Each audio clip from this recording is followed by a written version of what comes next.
Merci beaucoup d'avoir répondu à l'invitation. Merci à toi. Voilà, tu prends place. Hervé, merci d'avoir accepté cette invitation et pour tous nos téléspectateurs de J+1 de répondre à mes questions, mais surtout d'échanger. Comment vas-tu? C'est ma première question. Je vais bien, merci. Enfin, je vais bien comme quelqu'un qui a perdu son travail depuis quelques semaines et puis qui doit se reconstruire, faire abstraction de ce qui peut se dire, donc il faut rester en dehors de tout ça.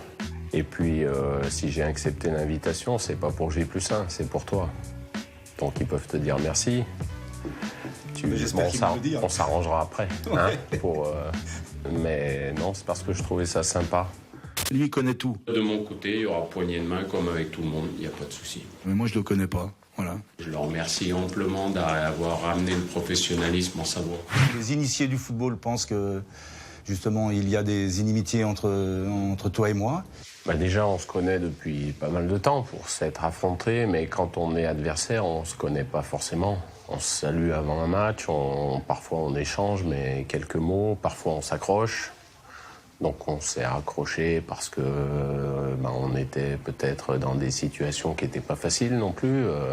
Pour moi, je qualifierais ça aujourd'hui de conneries, quoi. Voilà.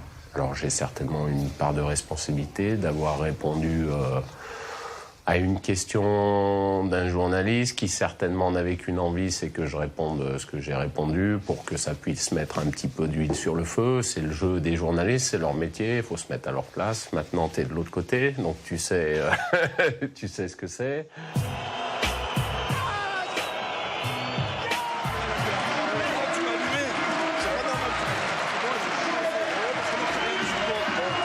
J'aimerais savoir si le buzz que nous avons créé t'a conditionné dans ta manière d'aborder ce match capital. J'ai pas l'impression, non. Déjà, je veux revenir janvier, c'est-à-dire 5 mois avant ce match.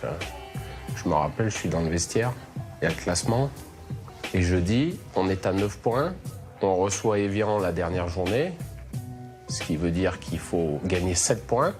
Le challenge paraît un petit peu plus facile. On essaye toujours de donner des arguments qui font que les joueurs vont se dire « Ah oui, mais c'est vrai, c'est... » Voilà. Donc je prends ce fil rouge, on va dire, jusqu'à ce que ça se passe. Et puis, on échoue. Donc bravo à toi. Il ne m'a fallu malheureusement qu'une année ensuite pour descendre. Et pour me retrouver tout comme toi aujourd'hui, sans emploi. Comment tu appréhendes cette situation actuelle? Est-ce que tu es déjà prêt à rebondir pour un nouveau challenge? Déjà, il y a une petite différence, c'est que toi, tu as terminé une saison. Moi, j'ai fait qu'un tiers. Donc ça, c'est une grande différence. Frustrant? Oui, c'est frustrant. C'est comme si, moi je sais, j'en fais des marathons, et qu'au bout du 15e kilomètre, il y a quelqu'un qui se met au milieu de la route et il dit « Vous êtes un peu trop en retard aujourd'hui, faut vous arrêter ». Goût d'inachevé, donc? Là, vous vous dites « Mais c'est vrai que je suis parti, j'étais pas très bien au départ, mais il reste les 2 tiers de la course et je vais me refaire. Alors, je ferai peut-être pas le temps que j'ai prévu de faire, mais je vais m'en rapprocher le plus possible. » Donc, bien sûr, c'est un goût d'inachevé, mais c'est comme ça. C'est du passé, c'est terminé. Si on me propose quelque chose demain, j'y vais de suite. J'ai mon sac qui est toujours prêt. Parce que j'ai beaucoup voyagé, j'ai travaillé dans 8 pays différents, donc je suis prêt à partir. Aujourd'hui, je suis prêt à partir n'importe où dans le monde. En France, d'aucuns, peut-être, peuvent considérer que tu n'es pas taillé pour la Ligue 1. Qu'est-ce que tu réponds à cela? Aujourd'hui, les faits leur donnent raison. Puisqu'on me demande de prendre Sochaux. Je pense que pas grand monde n'avait envie de prendre Sochaux. Moi, j'ai pas grand-chose à perdre. J'ai tout à prouver. On passe très très près. On finit 5e de la phase retour. Après, Lille, pour moi, c'est pas un échec, Lille. C'est un départ poussif. Mais il y avait tout pour... Et puis quand on signe un contrat de 3 ans... on ne peut pas considérer ça comme un échec. Je prends l'exemple du Stade Malherbe de Caen. L'année dernière, à la trêve, ils avaient 14 points. On ne sait pas de quoi aurait été fait le futur. Moi, je pense qu'il aurait été bien meilleur que ce qu'on a fait jusqu'à présent. Maintenant, ça ne sert à rien d'en parler. Je donne juste une justification de ce que tu me dis. Ton prochain club, ta prochaine sélection, Ça sera à l'étranger, oui. Mais c'est décidé, c'est arrêté. Tiens, la Brune te rappelle demain. c'est la logique qui veut ça. La Brune t'appelle demain et te propose Marseille. C'est la logique. Ton objectif, c'est d'aller à l'étranger. Comme quoi, toi, le bon journaliste que je suis, je te sors un scoop chez Hervé Renard.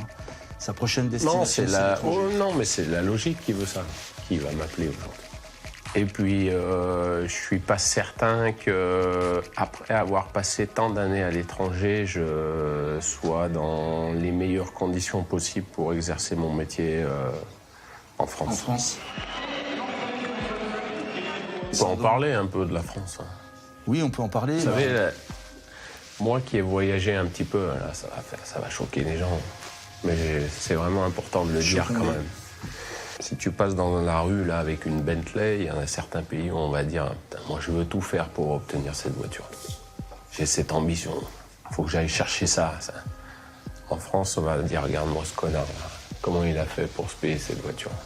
Il a triché, il a volé. C'est ça, voilà, il se la pète, voilà. C'est ça le problème de la France. Alors, je peux pas l'expliquer, hein, parce que la France c'est un pays fabuleux, hein. C'est en termes d'histoire,